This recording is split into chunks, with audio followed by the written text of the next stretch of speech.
ప్రభు అయిన యేసుక్రీస్తు నామమున కూడిన మీకు అందరికీ శుభవందనాలు తెలియజేస్తూ ఉన్నాను.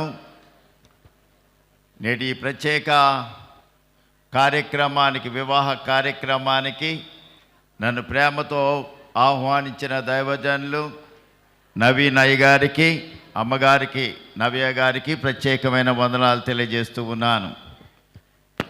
నిజంగా ఈ యొక్క దినం ఈ విధంగా ఈ వివాహ కార్యక్రమంలో పాలు పొందడం చాలా సంతోషంగా ఉంది. పెళ్ళి కుమారుడిని నేను అప్పుడప్పుడు అక్కడక్కడ కలుస్తూ ఉంటాను. మరి దేవునికి సేవా పరిచర్యలో వారు తండ్రి గారితో ఉంటూ కొనసాగుతూ ఉన్నప్పటికీ దేవునికి పనిలో మేమందరం కూడా సహచారులము. ఆయన ఒక దైవ సేవకుని యొక్క కుమారుడిగా మాత్రమే కాదు, ఒక దైవ సేవకుడిగా ఉంటూ దేవునికి సేవలో వాడబడుతూ మరి అటువంటి విధముగా మేమందరం కూడా దేవుని యొక్క సేవా పరిచర్యలో సహవాసంగా కలిసి ఉన్నామని చెప్పడానికి సంతోషించుచు, మరి ముఖ్యంగా వారికి తండ్రి గారు నవీన్ అయ్య గారు, మేము ఈ యొక్క పట్టణంలో, ఈ అమలాపురం పట్టణంలో చాలా కాలంగా మేము ఉంటూ ఉన్నాం. ఎవరి పరిచర్యలో వారు ఉంటున్నప్పటికీ దేవుడు మాకు అనుగ్రహించిన ఒక ప్రేమ ఐక్యతను బట్టి దేవునికి వందనాలు తెలియజేస్తూ ఉన్నాను. ఇంతవరకు అనేక మంది ప్రముఖులు మరి యొక్క శుభ సమయంలో వారికి శుభాలు వర్తమానాలు అందిస్తూ వచ్చారు. వివాహ వ్యవస్థ దేవుని వల్ల ఏర్పాటు చేయబడిన వ్యవస్థ. దీనిని మనము చులకనగా చూడకూడదు.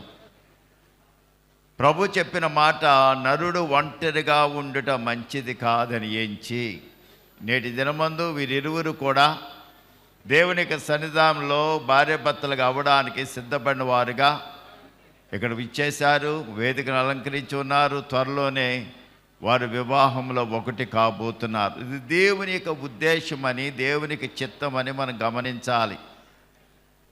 ఆనాడు మహిమ శరీరముతో ఉన్న ఆదాముకు దేవుడే స్త్రీని ఏర్పాటు చేశాడు.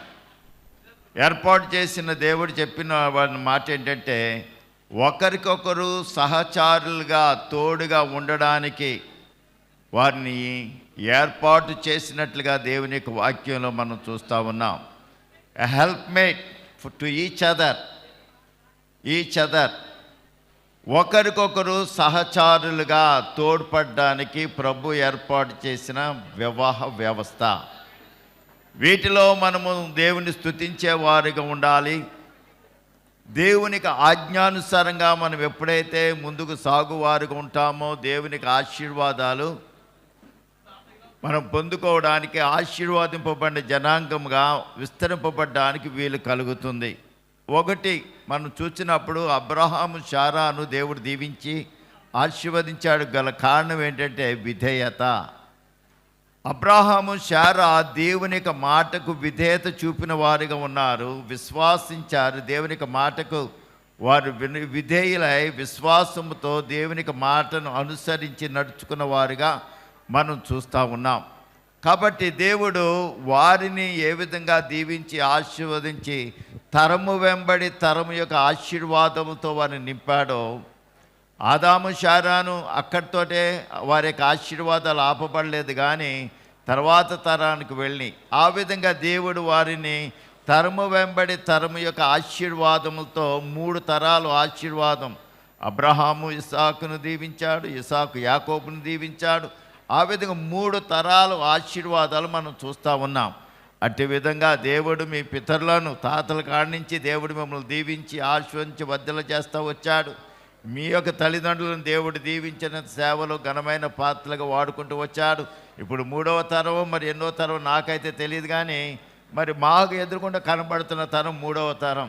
కాబట్టి 3వ తరంగా దేవుని సన్నిధానంలో, విశ్వాస జీవితంలో, ప్రభులో మీరు ముందుకు సాగుచు ఆ యొక్క ఆశీర్వాదాలు అబ్రహాము నుండి ఇస్సాకు నుండి యాకోబుకు 3 తరాలు ఏ విధంగా వెళ్ళినాయో అదేవిధంగా మీరు కూడా అట్టి విధంగా మరొక 3 తరాలు ఆశీర్వాదాలు మీరు పొందుకొని ముందుకు సాగాలని కోరుతూ మరి నా మాటలు ముగిస్తున్నాను. దేవుడు మిమ్మను అత్యధికంగా దీవించి ఆశీర్వదించునుగాక.